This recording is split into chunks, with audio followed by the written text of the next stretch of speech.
भाई अब हमें वो लोग नहीं चाहिए जो कभी आते हैं कभी नहीं आते। अब आज से ऑनवर्ड्स इंशाल्लाह फुल ज़ील और जेस्ट के साथ सारे टेस्ट देनी है, साथ साथ तैयारी करनी है और नींद का पूरी करनी है क्लास में। नींद कहाँ पूरी करनी है? क्लास में। नींद बस रात को पूरी करनी है। दोपहर को सो जाया करें 3 से लेकर 4 बजे तक, इससे ज़्यादा नहीं। अगर आप 9 बजे सोते हैं रात को, 8:15 बजे इशा हो रही है ना करीबी मस्जिद में, 9 बजे सोते हैं रात को, तो कितने बजे उठ सकते हैं? 3 बजे। ऑडिट की क्लास कितने बजे होती है? 7:15। तो 3 बजे से लेके 6:30 बजे तक बीच में 15 मिनट नमाज के लिए, तो अन्ना टाइम है। पढ़ बंदा दीवाना हो जाए, पागल हो जाए। जी good, well done. Extra class होती है 5 बजे, भाई कह रहे हैं फजर के बाद। अच्छा, mister A bought investment property and January 2010 for $80। Life is 4 years, fair value of the property is $90। I don't need fair value. बोले I don't need fair value. Try to बोल I don't need fair value because the model is cost, because the model is, model is model, तो model तो cost model है। अच्छा जी, आप मुझे बताएं जी, 1 जनवरी 2010 को क्या एंट्री होगी? बबलू डॉलर कितने का हो गया? हो गया ना, बोले है कितने का हो गया, तो उसके लिए बोलते होते हैं जो पहले कुछ और अब कुछ और हो। हाँ, मेरे कॉन्सेप्ट की मत ना मारें, वो मैं खुद मारूंगा। कॉन्सेप्ट की मत अगर आपने मरवा दी तो फिर मैं क्या करूंगा। अच्छा, 31 दिसंबर 2010 को money item, non monetary item, non monetary, therefore no need of versus calculation, no need of retranslation। Investment property को अपने हाल में छोड़ दें, मलंग है, इसको पड़ी रहने दें। 9200 पे पड़ी हुई है, पड़ी रहने दें। Let it be on 9200। Okay, कोई 2-3 बंदे मिले, जरा डिफिशन कैलकुलेट करवाएं। 9200 डिवाइडेड बाय 4 बोले तो 2300। But okay, non-monetary items are not retranslated at. You're right. But if I move towards the new model, so that is a very beautiful model. So the investment property debit and the cash and the date is Jakam Jani 2010 and the price is.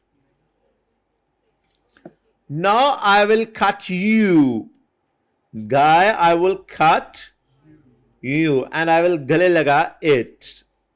No, I will not cut you, otherwise examiner will cut me.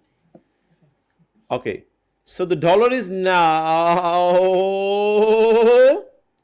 now today when you buy, I'm talking about when you bought. Where are you? You should try to be here. अच्छा जी, investment property बोले $80 अरब, 100, 90, 200। Focus करें concept पे, FR1 के result पे focus ना करें, concept पे focus करें। नहीं हो चंगी वाली समझ आ रही थी, इस तरह होते लेके जाते हैं, दिल नहीं होते जाके रुक जाता है। और यह सही नहीं होता, हर सवाल में आधे नंबर नहीं ले सकते। इतने फारग हैं आप, हर सवाल में आधे नंबर नहीं ले सकते। 7 वाले हो गए, इतने फारग हो, हर सवाल में आधे नंबर नहीं ले सकते। जी, वैसे आई कैब ने भी सही खुला प्रोग्राम रखा हुआ है, हर सवाल आधा सही कराओ। वो बंदा 60-70% कहता है, समझ आती है, CA बन रहा है बच्चा, कोई हर सवाल 60-70%, वो कहते हैं हर सवाल आधा सही कराओ। अच्छा जी, आगे चलें। हाँ हाँ, कभी जाए ना भाई, क्या आपको पता चले, इधर बैठ के बातें करना आसान है। एडिशन 9200,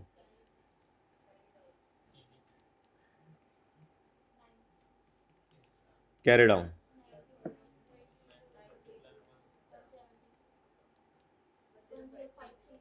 10 बाउल है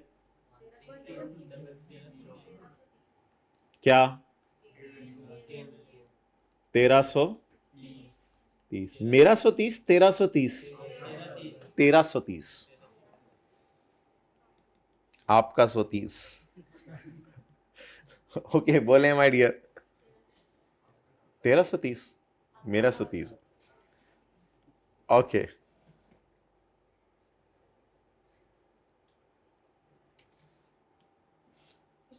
Sir, what are you doing? You will come after class and you will say, Sir, ऐसे हाथ रखिए, ऐसे करें.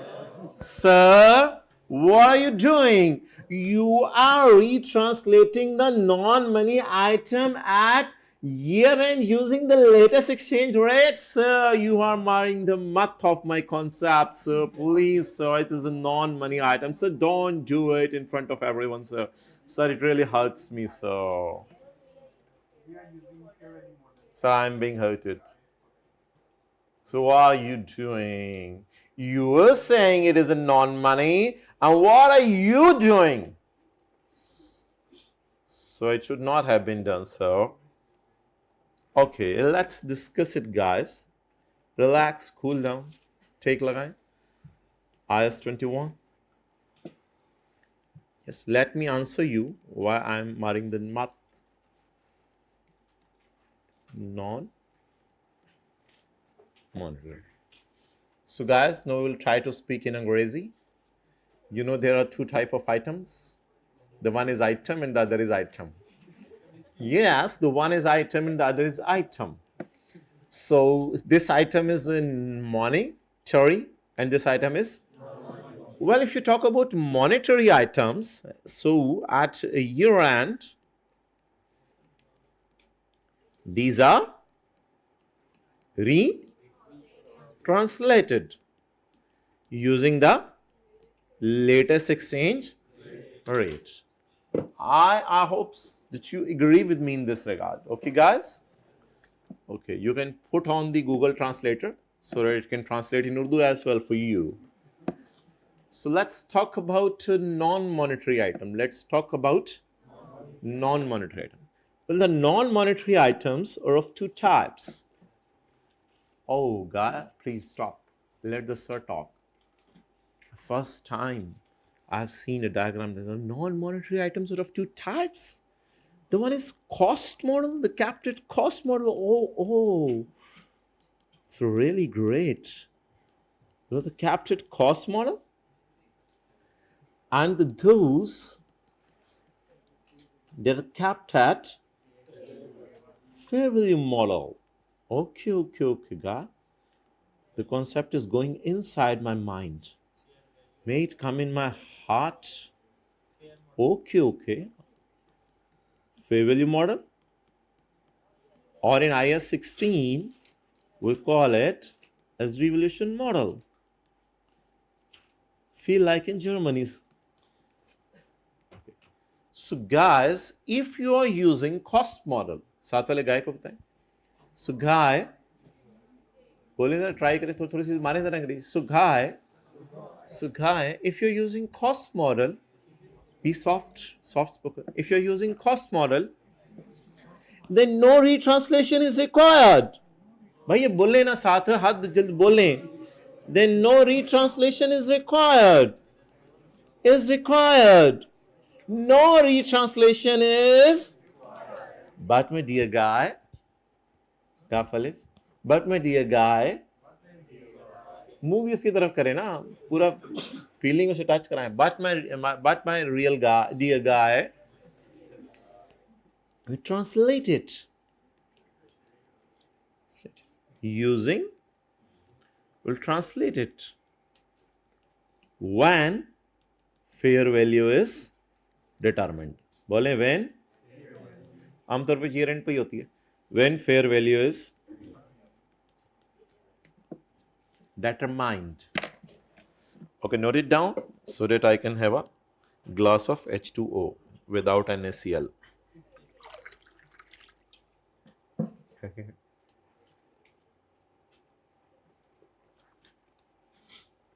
You're not supposed to take water. You're not it down.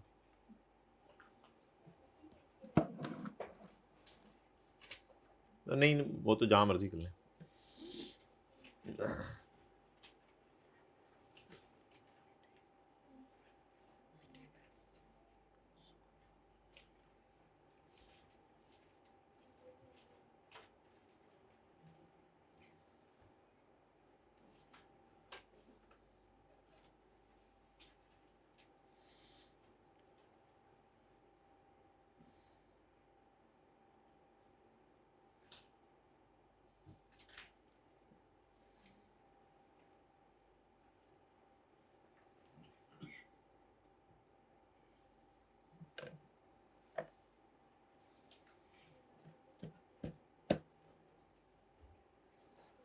अच्छा भाई, क्या नॉन मनी आइटम्स को भी रिट्रांसलेट किया जाता है? कब रिट्रांसलेट किया जाता है? हाँ, देखिए उसमें तो मजबूरी है ना, अब हम क्या करें। अगर आप फेयर वैल्यू मॉडल यूज कर रहे हैं,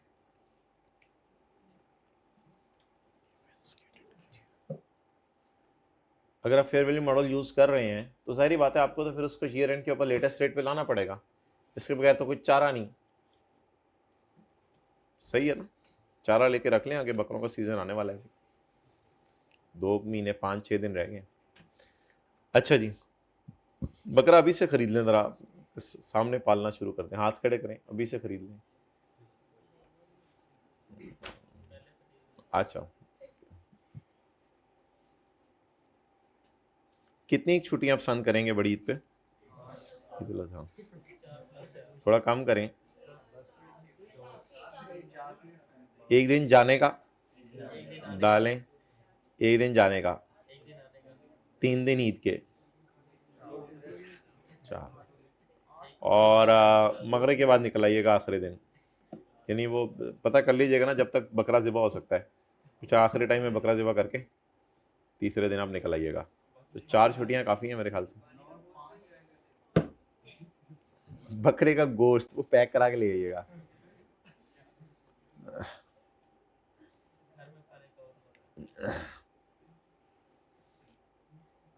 घर में खाने का और मजा, ऐसे जिस चीज़ में मज़ा आता है वो करें, ये छोड़ें। तो नहीं है घर में खाने का। Just focus on your target, guys. Where you want to go. Don't waste time. Okay. So it is a very beautiful concept given to such beautiful people कि मनी आइटम्स जो हैं उनको आपने ईयर एंड के ऊपर translate करना है। थोड़ा सा लिख लिया करें ना ऐसे समझने के लिए, डेटर, क्रेडिटर, एटसेट्रा। और non money item PP, investment, property, bachelor of arts, biological asset.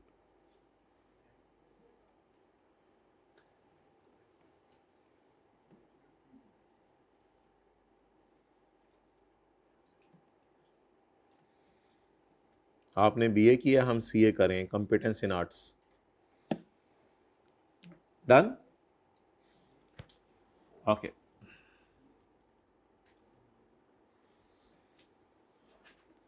अब आप देखिए ना हमने क्या किया है आज इस सवाल में। हमने असल में आपको ये तीनों चीज़ें मैंने करवाई हैं। इसमें हमने अभी किया एग्जाम्पल नंबर 1। इसमें हमने कॉस्ट मॉडल पे जब रखा था, ईयर एंड पे रीट्रांसलेट नहीं किया था माय डियर। देखें, कॉस्ट मॉडल पे रखा था तो 9200 को 9200 पे ही पड़ा रहने दिया था, वो तो डेप्रिशिएट किया था ना। तो एग्जाम्पल 2 का ए, और एग्जाम्पल बी पार्ट, और अभी एक एमसीक्यू भी किया था, और एक कैंगरू वाला सवाल भी किया था, क्वेश्चन 4। तो ज़्यादा सवाल मैंने आज इसके करवाए हैं। तो क्या नॉन मनी आइटम्स को भी इस पेपर में सवाल आ सकते हैं ना, क्या नॉन मॉनेटरी आइटम्स को भी कभी ईयर एंड पे वर्सेस वाली कैलकुलेशन से गुजारा जाता है? जी गुजारा जाता है। किस वक्त गुजारा जाता है? जब उनकी फेयर वैल्यू मेजर करनी है तो फिर लेटेस्ट एक्सचेंज रेट यूज करेगा ना, क्योंकि फेयर वैल्यू लेटेस्ट है तो फिर एक्सचेंज रेट भी लेटेस्ट होना चाहिए। डन? साथ वाले ने अगर IS-21 की पिछली क्लास से नहीं ली भी और मेरी बात पे ऐसे ऐसे कर रहा है तो उसको ऐसे देखें, मेरे सर के सामने लगा हुआ है। ये उसी तरह केमिस्ट्री की चौथी क्लास में आप जाके बैठे हो। ओके चलें यार, बच्चे बुच्चे इधर आ लेने दें, अब रिवीजन हम थोड़ी सी कर लें मीनवाइल। बच्चे बुच्चे अब मर्जी से ही आएंगे अपनी। एक खुदा के लिए घरों से आ जाओ, ये जो कुर्सियों पे अल्फियाँ लगी हुई हैं छोड़ो इनको, अब निकलो इधर से।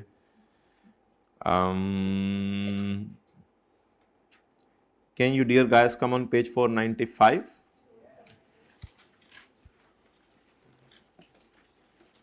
So there is a very exhaustive list of monetary and non-monetary items. Though we will not discuss it today in detail, but we will try to discuss it in short form. So let's talk about monetary items. These are basically receivables and payables. Money is receivable and money is payable. Debtor and other receivables. Cash is receivable. Creditors, cash is accruals, rent payable, बिजली का bill payable. So these all are money items. आ नहीं रहा होता था balance sheet में एक्रूअल्स, accrued expenses. Accrued expenses क्या होते हैं? बिजली का बिल पेएबल. तो बिजली का बिल पेएबल क्या है? मनी पेएबल है या कोई गुड्स पेएबल है? वो देखे ना आपने एंट्री की होगी, इलेक्ट्रिसिटी एक्सपेंस डेबिट और बिजली का बिल पेएबल क्रेडिट. वो पेएबल को फ्यूचर में कैश में पे करना है, इसलिए इसका नाम है monetary items. Loan receivable and loan payable. Interest receivable and dividend जो कैश में पे करना है. डिविडेंड जो बोनस शेयर की बात नहीं हो रही, डिविडेंड जो कैश में पे करना है.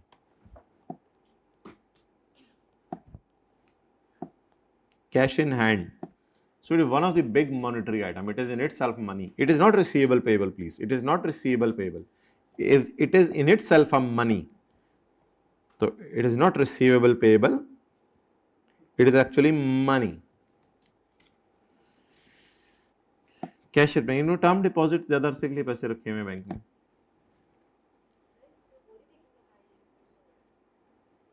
क्या चीज नहीं देखेंगे? नहीं.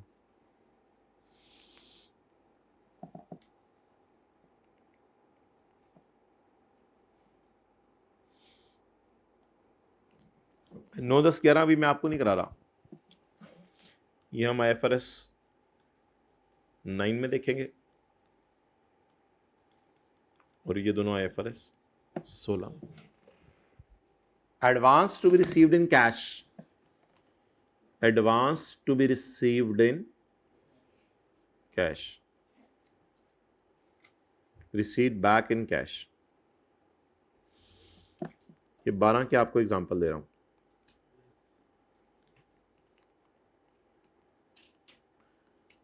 आपने एडवांस दिया एम्प्लॉय को 10,000 रुपए.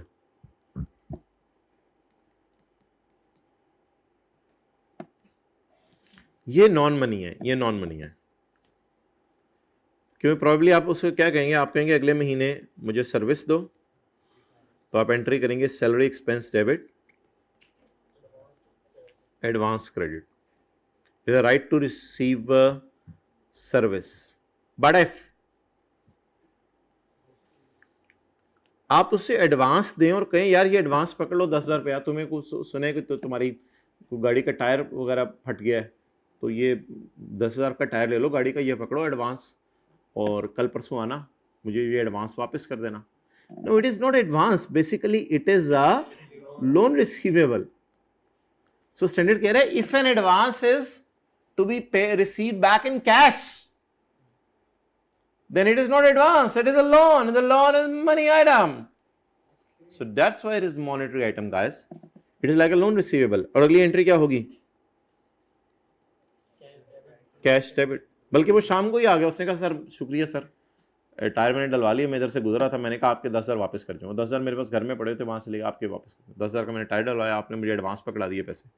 Cash debit. तो कौन सा एडवांस मनी फॉर्म में कन्वर्ट हो सकता है? Right to receive money. जिस एडवांस के अगेंस्ट फ्यूचर में कैश इन्वॉल्व हो.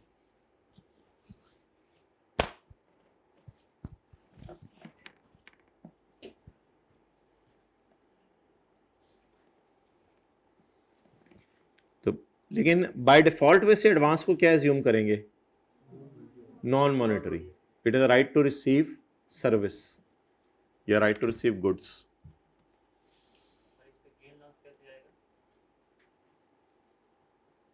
इस पे गेन लॉस आ सकता है ना, अगर बीच में ईयर एंड आ जाए, तो ईयर एंड पे अगर कोई रेट और चेंज हो जाए तो फिर आ सकता है. और इधर इस एंट्री में भी आ सकता है, अगर कैश कुछ और दिया और कैश कुछ और आ रहा हो, तो इसमें भी गेन लॉस आ सकता है कि जिस वक्त कैश दिया हो उस वक्त डॉलर कितने और का हो, कैश वापस लिया उस वक्त किसी और का हो. अच्छा जी. So advance to be received in cash, it is a loan receivable type, it is like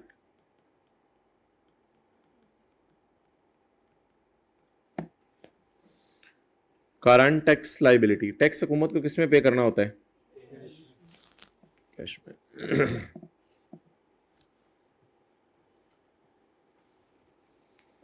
refund liability, refund होता है कि आपने कस्टमर को पैसे देने हैं, चीजें नहीं देनी।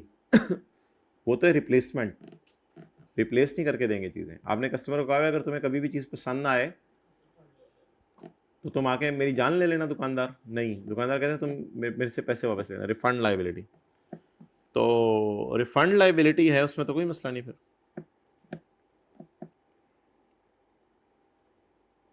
डन जी। मैंने 14वां पॉइंट नहीं समझाया अभी, 14 refund liability payable in cash.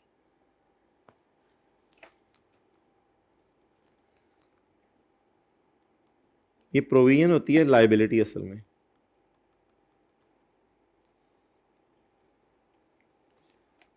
असल में ना,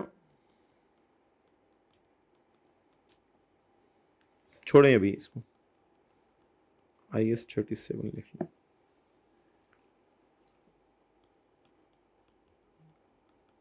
provision for gratuity, provision for pension. Provision का मतलब है यहाँ payable. Provision for doubtful debt वाला प्रोविजन नहीं है ये। आप बताएं, एम्प्लॉय को ग्रेचुटी देनी है, पेंशन देनी है, ये पैसे के फॉर्म में देंगे या कुछ और देंगे? It is a monetary item. तो 9, 10, 11 और 14, 16 के अलावा बाकी पॉइंट्स हमने कर लिए हैं। रिफंड लाइबिलिटी यानी आपने कस्टमर को रिफंड देने हैं, पैसे वापस करने हैं चीज के, तो फिर मनी होगा ना, मनी पेएबल। हाँ जी, नहीं, कस्टमर को चीज खराब बेच दी है, उसको जो रिफंड करने हैं पैसे।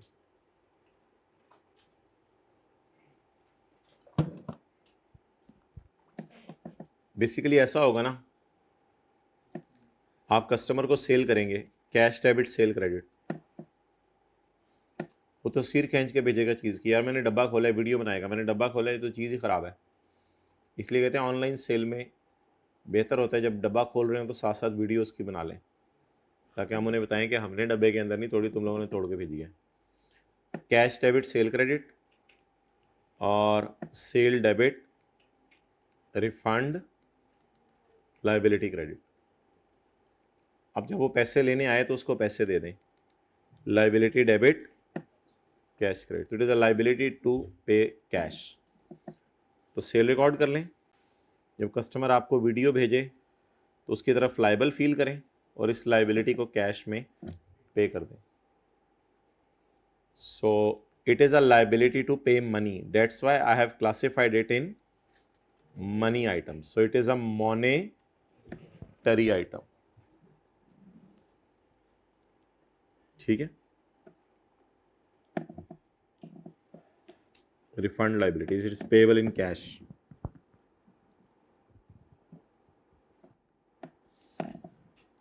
PP, it is not receivable payable, it is plant, touch, land, building, plant, machinery, investment property. IS 40, intangible assets, investment in shares, shares खरीदना किसी कंपनी के, PTCL के शेयर्स हैं आपके पास, किसी कंपनी के शेयर्स हैं। बहरहाल इसको बेशक टेक कर ले, नहीं समझ आया तो कोई मसला नहीं, इसको IFRS 9 में देखेंगे। बायो राइट ऑफ यूज IFRS 16 इंशाल्लाह कल या परसों से शुरू करेंगे। Inventories, advance paid for goods, और आपने एडवांस पे कर दिया है, या एडवांस रिसीव फॉर गुड्स और सर्विसेज।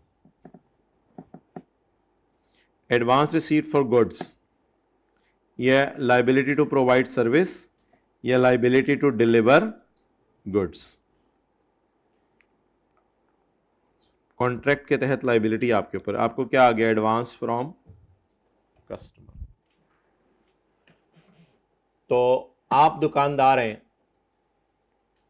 आपको ओवन अभी बेचा नहीं, पैसे आ गए हैं उसके। आप बताएं, अब आपको डर है डॉलर कितने का होगा, या डॉलर आ गए हैं आपके पास? बस एडवांस अगर मिल गया तो फिर रिलैक्स करें, फिर इसको नॉन मनी में रखें। तो as a default advance paid और एडवांस रिसीव्ड क्या है? Debt is a non monetary item. Prepaid expenses कैसे मॉनेटरी या नॉन मॉनेटरी है?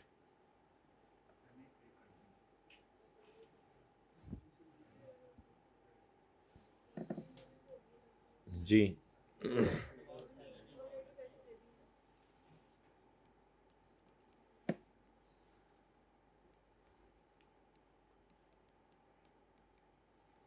इकतीस दिसंबर को आपने पे किया रेंट ऑफ जनवरी एंड फरवरी। प्रीपेड रेंट डेबिट, महीने का रेंट 1000 रुपया, तो 2 महीने का 2000। अब 31 दिसंबर को ईयर एंड पर वर्सेस वाली कैलकुलेशन से गुजारेंगे या नहीं गुजारेंगे? क्यों?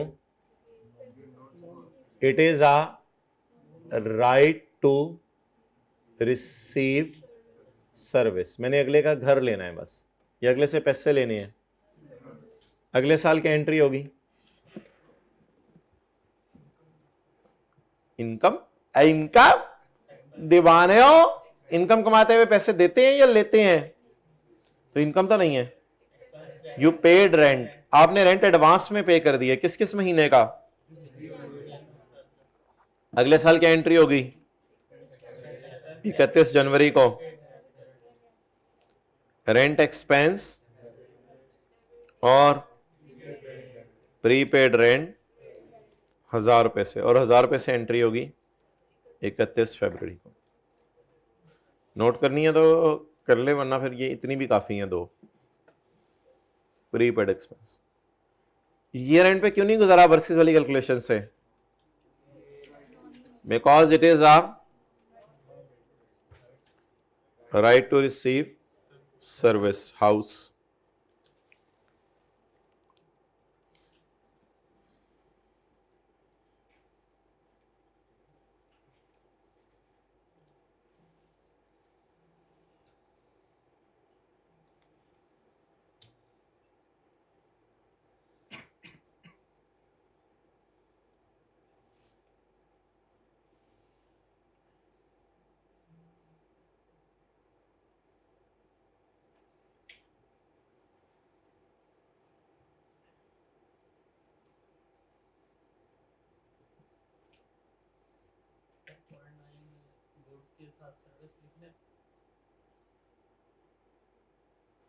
हाँ, एडवांस रिसीट फॉर गुड्स और स्लैश सर्विसेज आगे ब्रैकेट में लिखा हुआ है।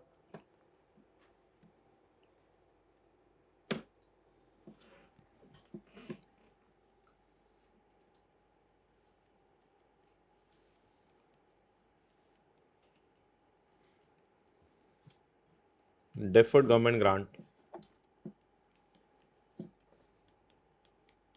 की क्या एंट्री होती है? कैश डेबिट,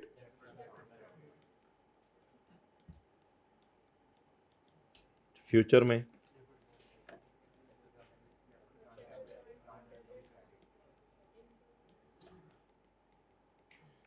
आप बताएं, is it a liability to pay cash? No, rather it will be converted into income in future. So obviously it is a money item or non money item? Non money item.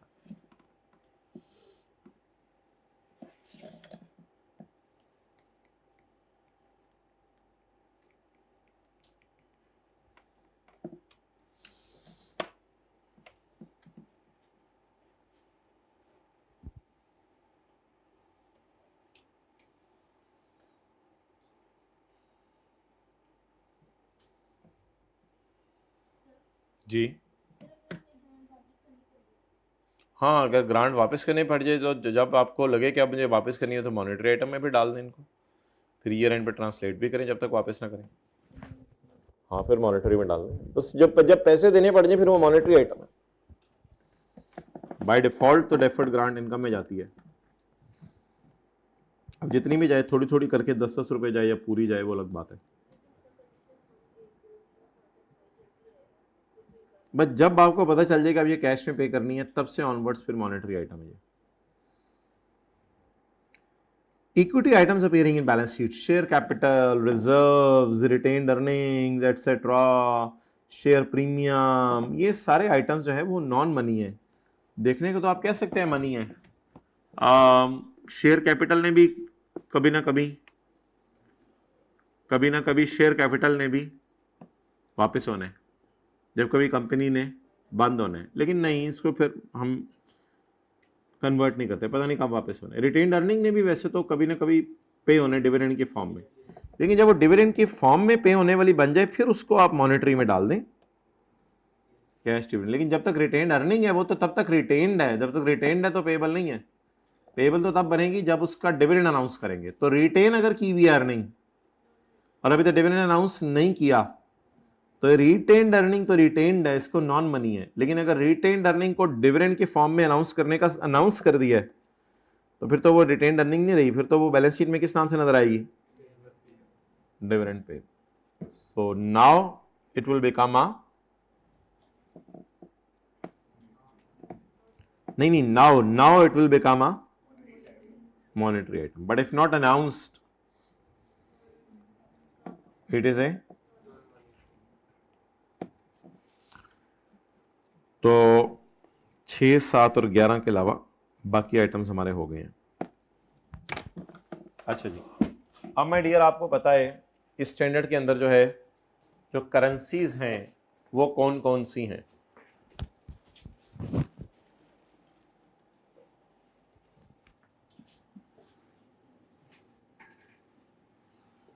बताएं भाई, इस standard में currencies कौन कौन सी। Functional currency,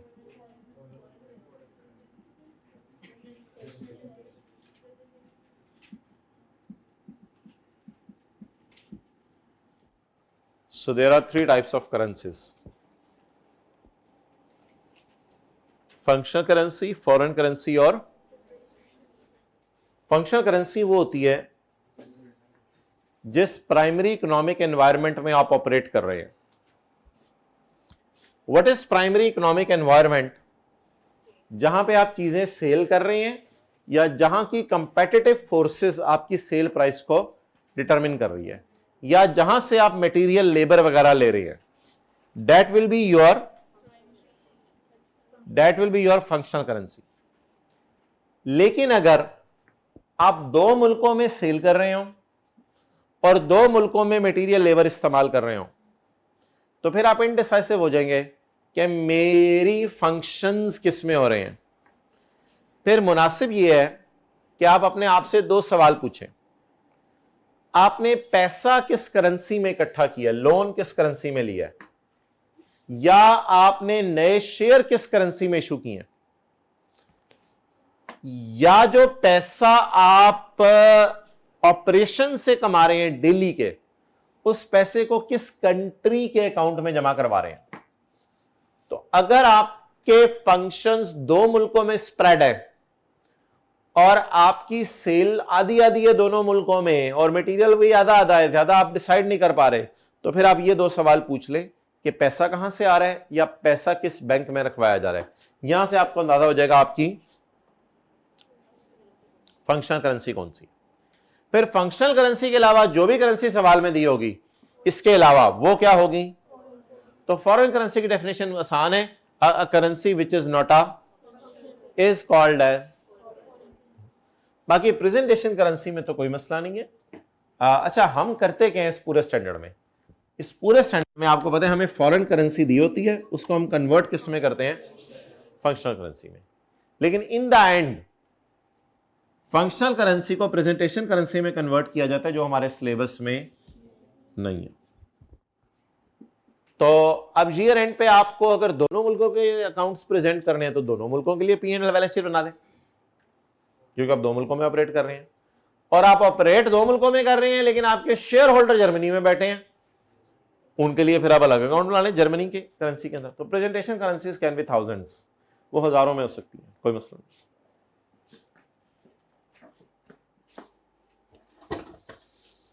Let us come and revise it.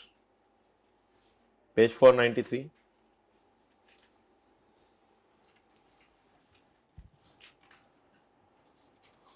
A currency other than functional currency of the is called as foreign currency.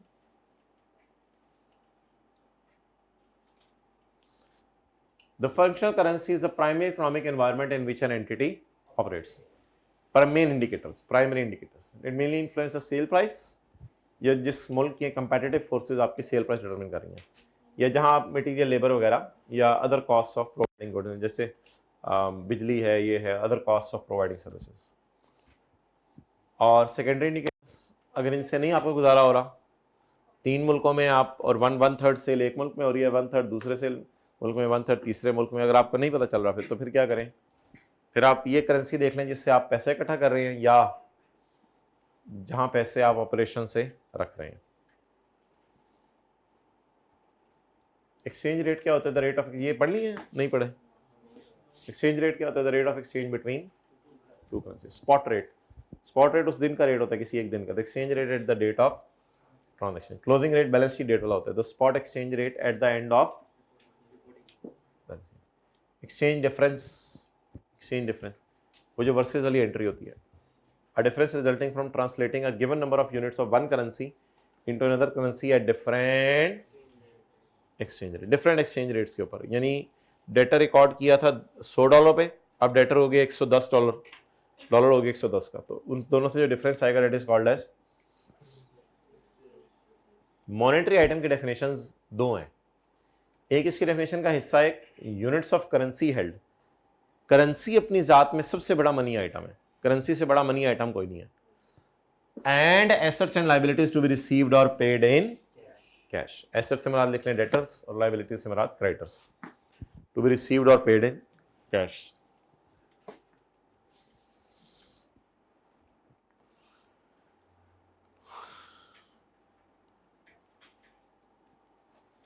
Non monetary items are not defined by IS 20, but there item that are non, यानी monetary की definition है, जो monetary नहीं है वो सारे क्या हैं? Non monetary.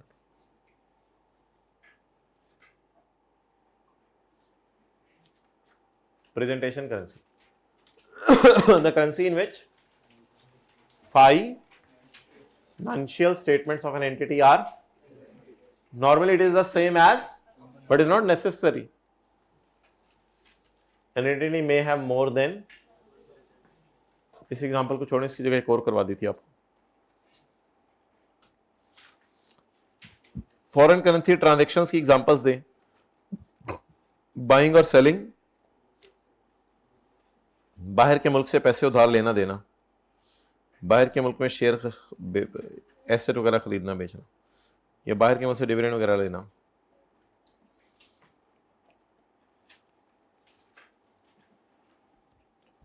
Non monetary items कौन से? अब वो 3 एग्जांपल ज़हन में रखिएगा जो आज हमने किए हैं, और दूसरा मॉनेटरी आइटम। अब अगर कोई थ्योरी का सवाल वगैरह आता है तो फिर इस तरह आप इंग्लिश लिख के आया करेंगे, non monetary items.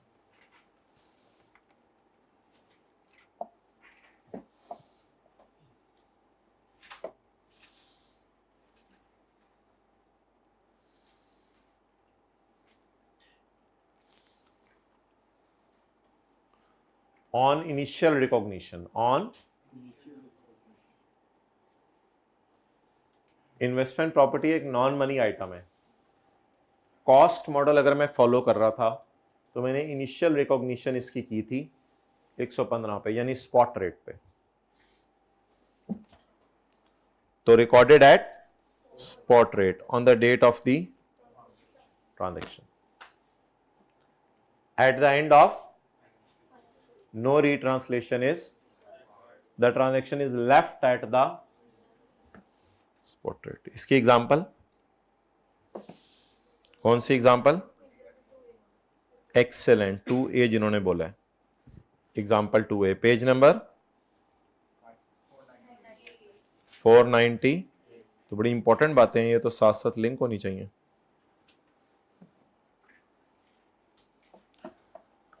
Non monetary items को इनिशियली किस पे रिकॉर्ड किया जाता है? स्पॉट रेट पे। और ईयर एंड पे इनको रिट्रांसलेट नहीं किया जाता। And the transaction is left eight but if example number 2B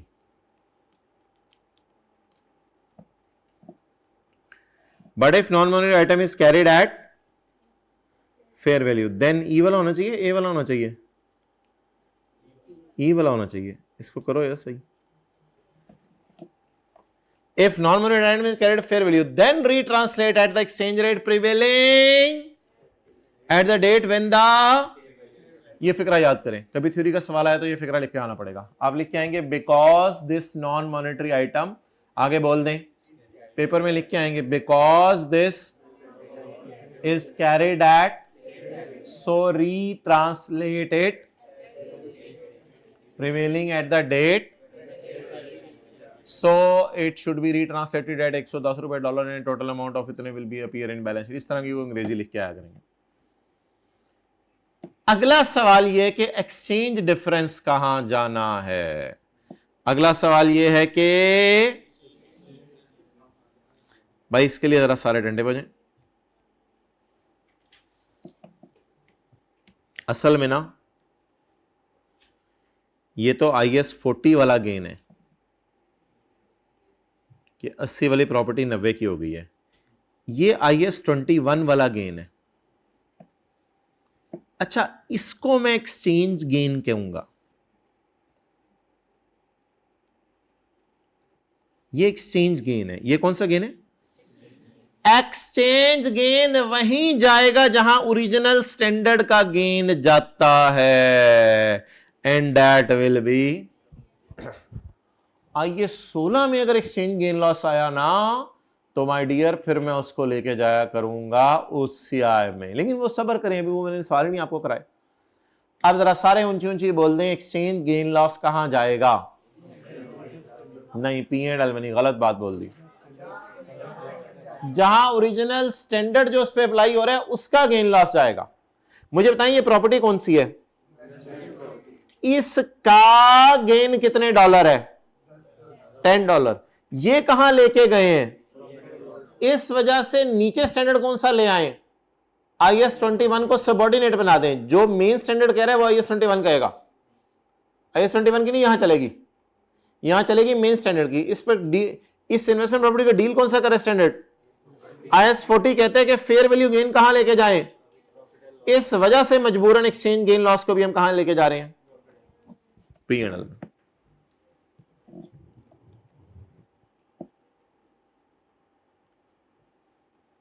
सारे ये फिक्रा बोले जरा बार बार।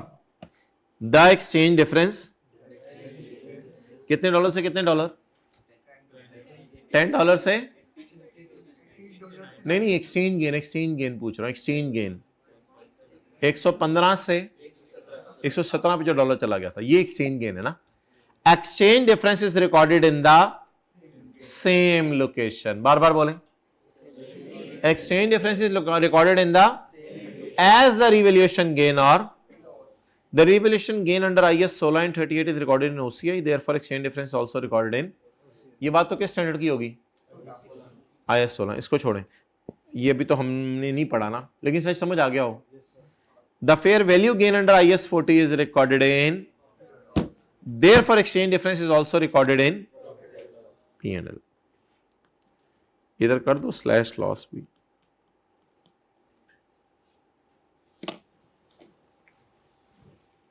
अच्छा जी, ये कौन से आइटम्स हो गए?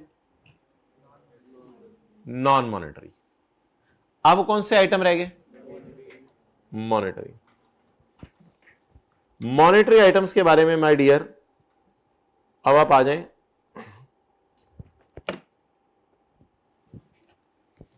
क्या करना है, मॉनेटरी आइटम्स के बारे में रूल पढ़ें पहला।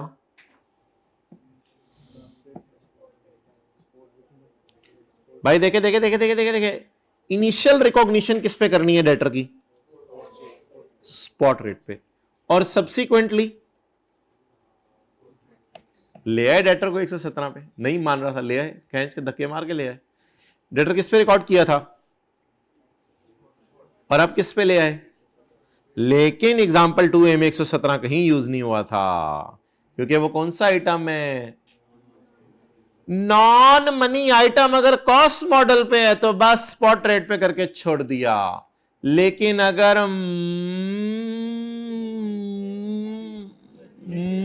मॉनेटरी आइटम है तो फिर ईयर एंड पे उससे ले आएंगे। कहां ले आएंगे? ले आएंगे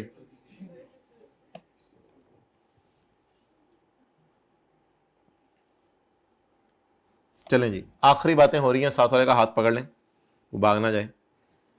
Our transaction must be translated at on the date of or at the end of financial year. The monetary item must be retranslated at the ruling at the exchange difference is recorded in P&L. छोड़ दो। And when the transaction is settled, और जब transaction settle हो तब क्या करना है? Transaction settle कैसे होती थी? कैश आता ना, कैश आता था, सेटल पे, तो द रिसीट और payment must be recorded at the rate prevailing at the date of and the exchange difference is recorded in P&L। Ruling उस दिन जो चल रहा था तो बताएं थी, हम भी यही करते थे ना, मैं आपको कहता था पहले कैश रिकॉर्ड कर लें फिर उसके बाद डेटर को क्रेडिट कर दें।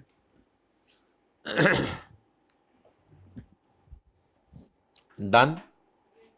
नीचे जो नोट डला हुआ है उसको मैं अभी नहीं पढ़ा रहा आपको।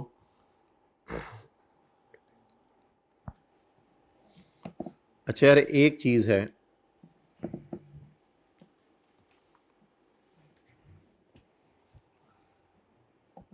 जो ऑर्गेनाइजेशन बहुत ज्यादा क्रेडिट सेल कर रही हो, फिर उन ऑर्गेनाइजेशंस के लिए सेल स्पॉट रेट पर रिकॉर्ड करना पॉसिबल नहीं है। सेल स्पॉट रेट पर रिकॉर्ड करना पॉसिबल नहीं है। एक ऑर्गेनाइजेशन है गाड़ियां बेचती है बाहर के मुल्क में, वो स्पॉट रेट पे सेल रिकॉर्ड करे। 2 अप्रैल को एक गाड़ी बेची, अगली गाड़ी 12 अप्रैल को बेची, वो स्पॉट रेट पे रिकॉर्ड करे। लेकिन एक ऑर्गेनाइजेशन है जो कहती है मैं फुटबॉल बेचती हूं, फुटबॉल। अब उसने जनवरी के महीने में 40 बॉल्स, फुटबॉल 40 बॉल्स उसने बेची, और कुछ पहले हफ्ते में, कुछ दूसरे हफ्ते में, कुछ तीसरे हफ्ते में, कुछ चौथे हफ्ते में। अब वो क्या करें? वो 40 फुटबॉल में से पहले 5 फुटबॉल बेचे थे, फिर 6 बेचे थे, फिर 4 बेचे, फिर 3 बेचे। अब ये लोग ना महीने का एवरेज रेट यूज कर लें, कोई मसला नहीं। इनके लिए स्पॉट रेट यूज करना मुश्किल है ना, तो जनवरी में डिफरेंट डेट्स को आपने सेल की। इन जनवरी में सेल हुई, ऑन 22 जनवरी सेल नहीं हुई, समझ रहे? ऑन 23 जनवरी सेल नहीं हुई, बल्कि पूरा महीना सेल हुई इन जनवरी। कभी कभी थोड़ी थोड़ी होती रही, थोड़ी थोड़ी होती रही। ये पहले 10 दिनों में थोड़े से, फिर अगले 20 दिनों में टोटल 40 बॉल बेचे। तो ये क्या रेट यूज कर लें? Average rate. मिसाल के तौर पे एवरेज रेट डॉलर का निकला 111 रुपए, तो एंट्री कर लें डेटेड डेबिट। इजाजत है, कोई मसला नहीं। जिनकी सेल बहुत ज्यादा है बाहर के मुल्कों में, वो फिर हर फुटबॉल बेचे हुए पता चला डॉलर कितने का है, या पूरे जनवरी का एवरेज रेट यूज कर लें। जनवरी का ना करें, हर हफ्ते का अलग कर लें, हर 7 दिनों में सेल बुक कर लें। डेटर रेबिट सेल करें, डेटर रेबिट सेल करें, डेटर रेबिट सेल करें, डेटर रेबिट सेल करें, भाई महीना पूरा हो गया है। हाँ, तो 4 एंट्रीज कर लें, हर हफ्ते का रेट यूज कर लें।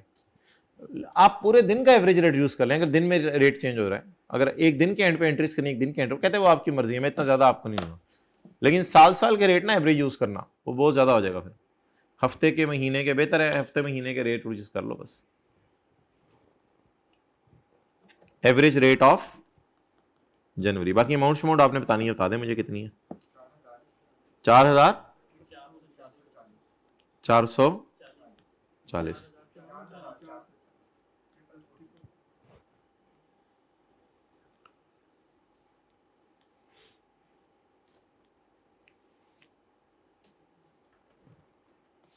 In January, we sold footballs on different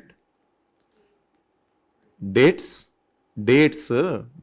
तो ना बोलें लफ्ज। In January we sold footballs on different dates. अब क्या करें, हर डेट का रेट अलग अलग पता चलाएं या गुजारा चला लें? गुजारा चला लें। डन। तो जो ऑनलाइन सेल्स वाली कंपनीज हैं, काफ़ी ज़्यादा सेल्स सुल करती हैं, वो फिर गुजारा चला लें। ठीक है जी, अल्लाह हाफिज़। एक मिनट पढ़ लें। फॉर एडमिन फिजिबिलिटी, अगर आपको मुश्किल लग रहा है तो IAS 21 allows entity to use the average if the exchange rate does not fluctuate significantly over the period। इसकी शर्त बताएं। अगर रेट में ज्यादा फर्क, लेकिन अगर पहले हफ्ते का रेट 110 है, अगले हफ्ते का रेट 140 है, फिर आप जो है वो ये वाले चक्कर नहीं कर सकते, फिर महीने का रेट ना यूज करें, बेहतर है हर हफ्ते का रेट फिर यूज कर लें। तो गुंजाइश है, लेकिन उस गुंजाइश के लिए शर्त क्या है?